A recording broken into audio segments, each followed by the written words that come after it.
আচলতে এইটো খুব আমাৰ সকলোৰে কাৰণে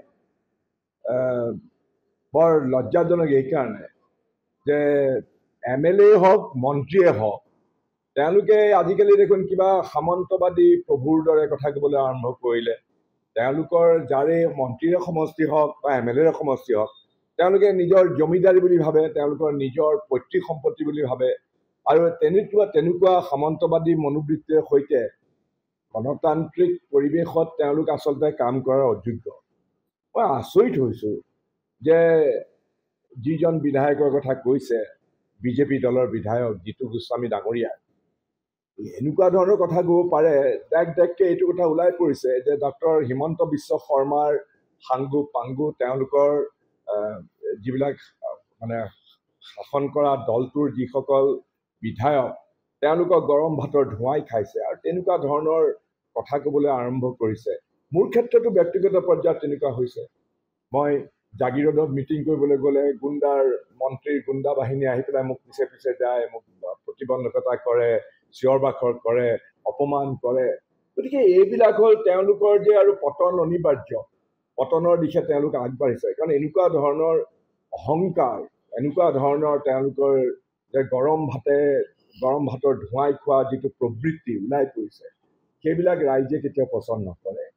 আৰু মই ভাবোঁ আমাৰ সাংসদ শ্ৰী ৰকিবুল হুছেইন ডাঙৰীয়াই সঠিক কামেই কৰিছে।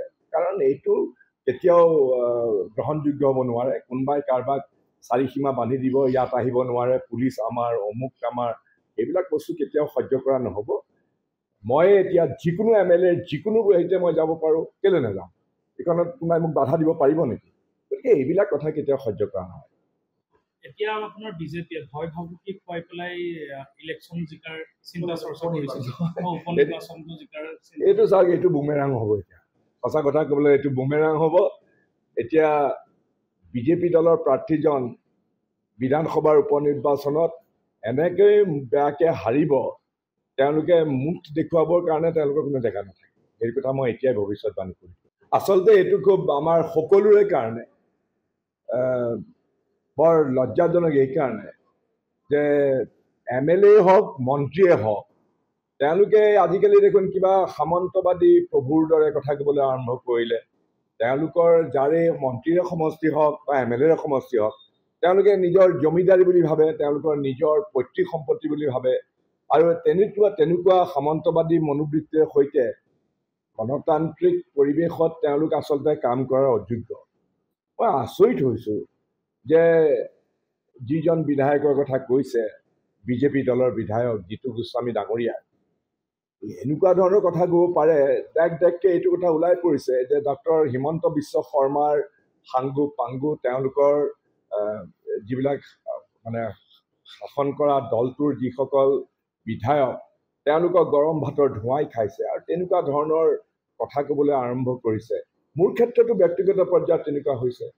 মই জাগিৰোডত মিটিং কৰিবলৈ গ'লে মন্ত্ৰীৰ গুণ্ডা বাহিনী আহি পেলাই মোক পিছে পিছে যায়, মোক প্ৰতিবন্ধকতা কৰে, চিঞৰ বাখৰ কৰে, অপমান কৰে।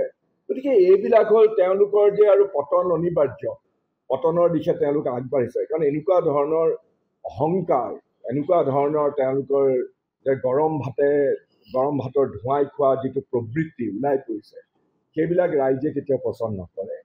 আৰু মই ভাবোঁ আমাৰ সাংসদ শ্ৰী ৰকিবুল হুছেইন ডাঙৰীয়াই সঠিক কামেই কৰিছে। কাৰণ এইটো কেতিয়াও গ্ৰহণযোগ্য হ'ব নোৱাৰে। কোনোবাই কাৰোবাক চাৰিসীমা বান্ধি দিব, ইয়াত আহিব নোৱাৰে, পুলিচ আমাৰ, অমুক আমাৰ, এইবিলাক বস্তু কেতিয়াও সহ্য কৰা নহ'ব। মই এতিয়া যিকোনো MLA যিকোনো হেৰিতে মই যাব পাৰোঁ, কেলৈ নাযাম? এইখনত কোনোবাই মোক বাধা দিব পাৰিব নেকি? গতিকে এইবিলাক কথা কেতিয়াও সহ্য কৰা নহয়। এতিয়া আপোনাৰ বিজেপিয়ে ভয় ভাবুকি খুৱাই পেলাই ইলেকশ্যন জিকাৰ চিন্তা চৰ্চা কৰিছে, উপনিৰ্বাচনটো জিকাৰ। এইটো চাওক, এইটো বুমেৰাং হ'ব। এতিয়া সঁচা কথা ক'বলৈ এইটো বুমেৰাং হ'ব। এতিয়া বিজেপি দলৰ প্ৰাৰ্থীজন বিধানসভাৰ উপনিৰ্বাচনত এনেকৈ বেয়াকৈ হাৰিব, তেওঁলোকে মুখ দেখুৱাবৰ কাৰণে তেওঁলোকৰ কোনো জেগা নাথাকে। সেই কথা মই এতিয়াই ভৱিষ্যতবাণী কৰিছোঁ।